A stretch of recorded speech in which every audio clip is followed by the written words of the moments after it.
झनक की कहानी अब एक नया मोड़ लेने जा रही है। गांव में एक अलग ही माहौल बन चुका है, क्योंकि पराशर ने झनक और उसके बच्चे के लिए कपड़े लाकर सभी को खुश कर दिया है।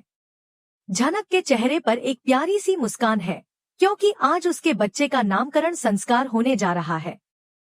पूरे गांव में उत्सव का माहौल है और झनक खुद अपनी तरफ से हर एक तैयारी में कोई कसर नहीं छोड़ती।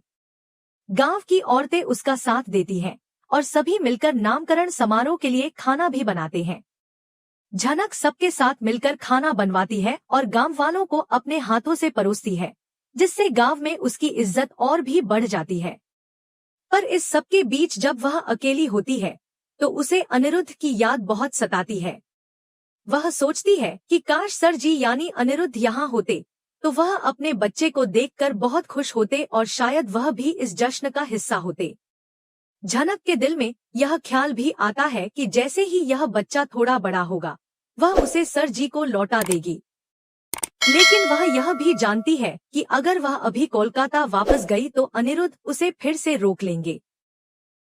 झनक को यह एहसास है कि बोस हाउस में अनिरुद्ध के अलावा कोई भी उसे पसंद नहीं करता और वह उन सबको और तकलीफ नहीं देना चाहती।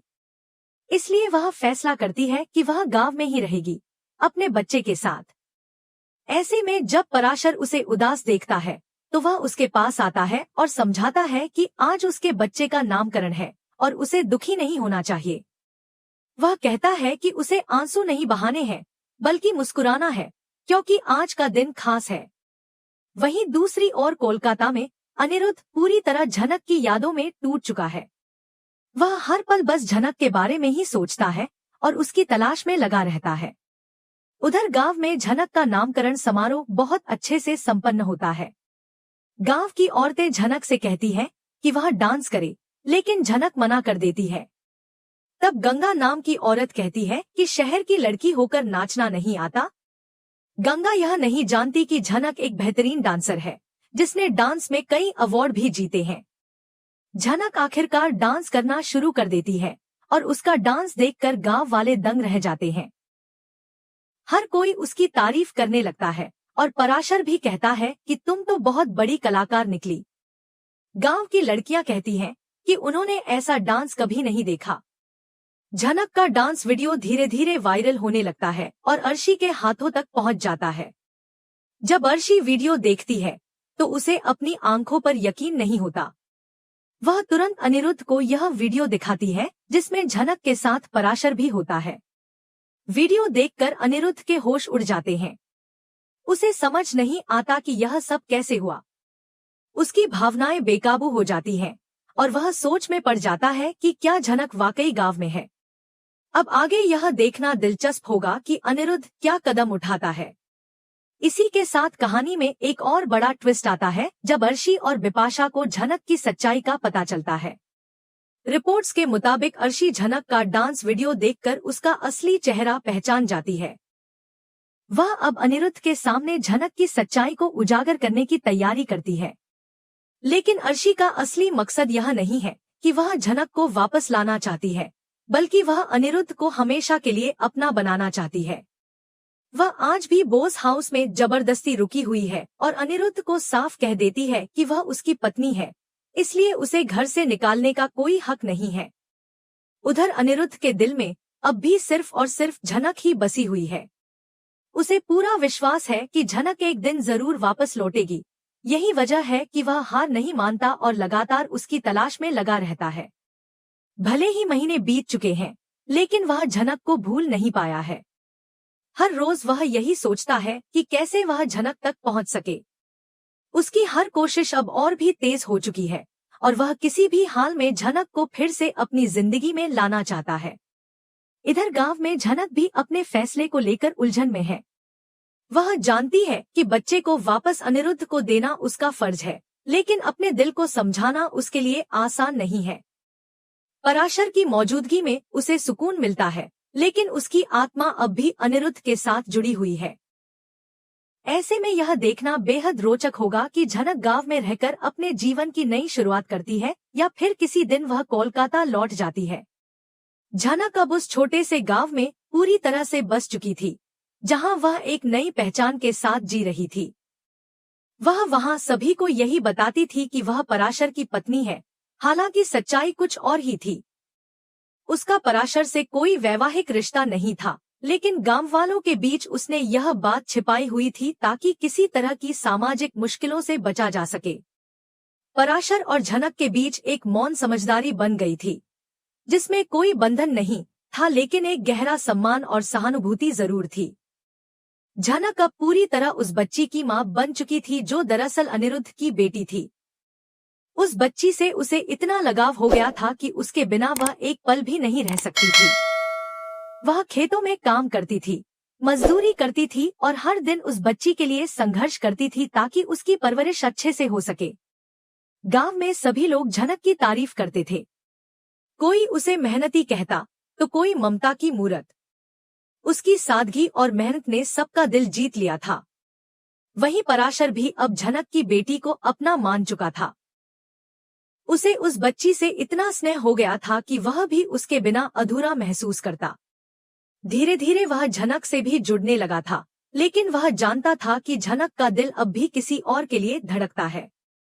वह यह भी समझता था कि झनक के जीवन में उसकी कोई जगह नहीं है, फिर भी वह उसकी मदद करने से पीछे नहीं हटता था। दूसरी तरफ अनिरुद्ध अब भी उसी उम्मीद में जी रहा था कि कभी न कभी झनक उससे जरूर मिलेगी। भले ही महीने बीत चुके थे, लेकिन उसकी तलाश कभी थमी नहीं थी। उसकी यादें अब भी झनक से जुड़ी हर चीज में उलझी हुई थी।